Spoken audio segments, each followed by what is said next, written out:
내 심장을 파내가라. 그것은 구호가 아니라 절규였습니다. 우리는 바다를 풍경으로 보지만 현장에서는 바다가 곧 삶의 터전입니다. 오늘은 물고기 이야기가 아니라 모래 이야기입니다. 바다에서 모래를 퍼내는 일이 왜 어획량과 소득 그리고 지역의 지속 가능성을 흔드는지 현장에서부터 따라가 보겠습니다. 바다모래, 그러니까 해사는 건설업계에선 필수 골재입니다. 콘크리트와 아스팔트, 기반시설을 만들기 위해서는 일정한 입도의 모래가 필요합니다. 문제는 그 모래가 바다 아래에 있을 때 자원인 동시에 서식지가 된다는 점입니다. 해저의 모래와 자갈층은 많은 어류에게 산란장입니다. 알을 낳고 치어가 자라고 종이 이어지는 출발점입니다. 그 바닥을 채취로 뒤집으면 산란장은 물리적으로 사라지거나 기능을 잃습니다. 산란장이 훼손되면 치어의 생존율이 떨어지고 그 결과는 당장 눈앞의 하루가 아니라 몇 년 뒤 어획량 감소로 돌아오는 구조가 됩니다. 그리고 해저는 산란장만이 아닙니다. 모래 속에는 조개, 깨, 갯지렁이 같은 저서생물이 살고 있습니다. 이들은 바닥에 사는 작은 생물이 아니라 어장의 먹이 기반입니다. 저서생물이 줄면 먹이 사슬이 아래에서 무너질 수 있고 어종 구성과 어장 생산성 자체가 변할 우려가 제기됩니다. 현장에서 예전 같지 않다는 말이 반복될수록 그 체감은 단순한 기분이 아니라 생태 기반의 변화 가능성을 가리키는 신호일 수 있습니다. 바다모래 채취 과정에서 빠지지 않는 키워드가 하나 더 있습니다. 부유사입니다. 미세한 진흙과 모래가 물속에 떠오르는 현상, 학술적으로는 현탁플룸, 탁도플룸이라고도 부릅니다. 부유사는 물고기의 아가미 기능에 부담을 줄 수 있고 시야를 가려 먹이 활동을 방해할 가능성이 있습니다. 그래서 어민 입장에서는 그날 물색이 변했다는 말이 단순한 관측이 아니라 조업 성패를 가르는 조건이 되곤 합니다. 여기서 중요한 지점이 있습니다. 일부 연구에서는 이 현탁플룸이 채취구역 경계 안에만 머무르지 않고 경계 밖도 먼 거리로 이동할 수 있다고 지적합니다. 그리고 플룸의 확산을 조사할 때 조류, 파랑, 성층, 수심, 바람 같은 물리, 기상 요소를 충분히 반영한 정점 설계가 미흡하다는 문제도 제기합니다. 다시 말해 조사를 했다는 말과 제대로 진단했다는 말은 같지 않을 수 있다는 겁니다. 해저 지형 변화도 마찬가지입니다. 모래를 파내면 해저에 웅덩이 같은 지형이 생기고 그 지형 변화는 해류 흐름을 바꿀 수 있습니다. 대규모 채취가 반복되면 주변 해저가 함몰하거나 변형되면서 기존 어장 환경이 사실상 다른 시스템으로 재설계될 수 있습니다. 그래서 어민이 말하는 길이 바뀌었다는 표현은 어군의 습성만이 아니라 바닷가 물길이 함께 바뀌는 복합 변화를 의미할 수 있습니다. 이제 이 이야기를 생업의 언어로 바꿔보겠습니다. 어업은 자연을 상대하지만 동시에 장비, 연료, 인력, 시간이 투입되는 산업입니다. 해저 지형이 변하거나 부유물이 늘면 그물 같은 고가, 어구가 파손되거나 유실될 수 있다는 문제 제기가 현장에서 이어져 왔습니다. 어구가 한번 나가면 손실은 즉각이고 보상은 길고 입증은 어렵습니다. 그래서 갈등은 환경의 문제를 넘어 소득과 생존의 문제로 커집니다. 조업구역 축소도 직격탄이 됩니다. 채취선이 작업하는 인근은 항행 안전 문제로 조업이 제한되곤 합니다. 현장에서는 오늘 바다에 나갈 수 있느냐가 이번 달 수입이 나오느냐로 직결됩니다. 조업구역이 줄면 어획량만 줄어드는 게 아니라 연료비와 시간 비용이 함께 늘 수 있습니다. 결국 어업인은 더 좁은 바다에서 더 큰 비용으로 일하게 되는 구조에 놓일 수 있습니다. 이 갈등은 우리나라에서 특히 이지를 중심으로 격화됐습니다.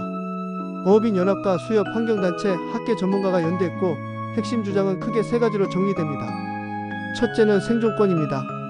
고기가 안 잡힌다는 말은 단순한 불평이 아니라 산란장과 어장 기반이 흔들릴 때 나오는 경고입니다. 둘째는 공공성입니다. 바다는 공공재이고 모래는 바다의 일부인데 특정 이익을 위해 헐값에 팔아치운다는 비판이 나옵니다. 셋째는 복구 불가 또는 복구 곤란입니다. 해저는 한번 파헤쳐지면 원상회복이 사실상 어렵다는 인식이 강합니다. 그 결과 투쟁 방식도 격렬해졌습니다. 해상시위, 집회와 서명 그리고 법적 대응이 이어졌습니다. 기사 보도에 따르면 2017년에는 전국 91개 수협 소속 어선들이 동시다발적으로 움직이며 반대 시위가 전국으로 확산된 정황이 전해집니다. 이 장면은 단지 시위가 아니라 바다를 둘러싼 이해관계가 임계점을 넘었음을 보여주는 신호로 읽힙니다. 어업인들이 현장에서 낭독해온 결의문에는 반복되는 키워드가 있습니다. 바다는 우리 생명의 터전이다. 환경영향평가는 부실했다. 국책사업이라는 명분 아래 일방적인 희생을 강요하지 말라. 실질적 보상과 복구 대책을 마련하라. 그리고 마지막은 흔히 결사항전 같은 절박한 표현으로 끝납니다. 이 언어는 감정의 분출만이 아니라 현장에서 벌어지는 손실과 불확실성에 대한 집단적 보고서이기도 합니다. 갈등의 변곡점도 있었습니다. 강한 반대로 채취가 중단되기도 했지만 건설 경기나 국책 사업을 이유로 재개가 허가되며 갈등이 반복되는 양상이 나타났습니다. 또 일방적 허가에서 벗어나 민간협의체를 구성해 채취량과 시기를 조율하는 방식으로 진화하기도 했습니다. 하지만 중단과 재개의 반복 자체가 신뢰의 비용을 높인다는 점에서 현장과 정책 모두에게 숙제로 남습니다.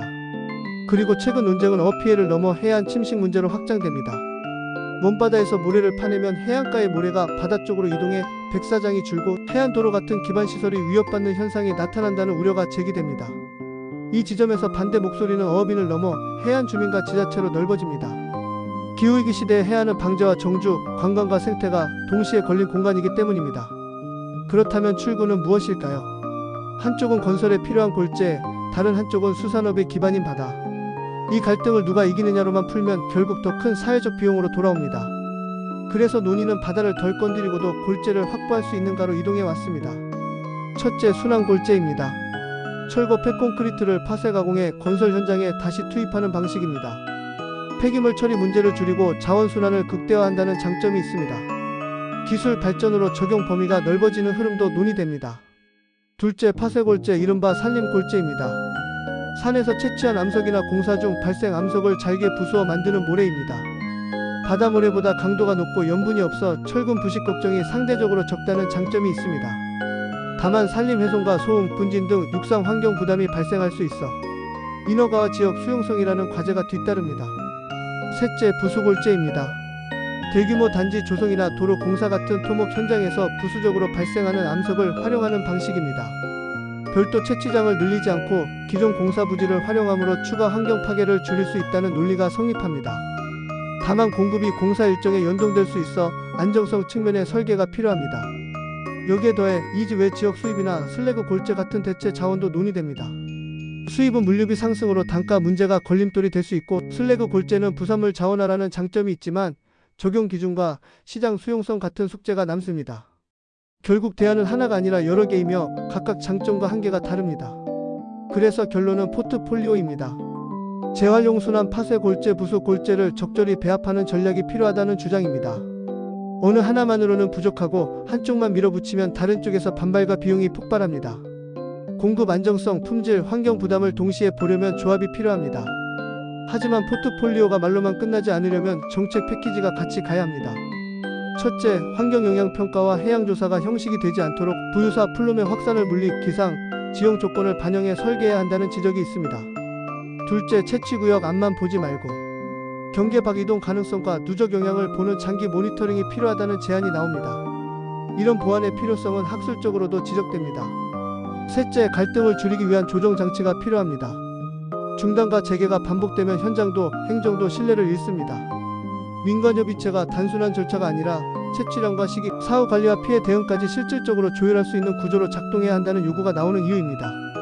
마지막으로 바다모래는 한번 채취하면 복구에 오랜 시간이 걸릴 수 있어 비재생에 가깝다는 인식이 강합니다. 그래서 이 문제는 단지 환경보호냐 개발이냐가 아니라 우리가 바다를 어떤 가격으로 사용하고 그 비용을 누가 어떤 시간 동안 감당할 것인가의 문제입니다.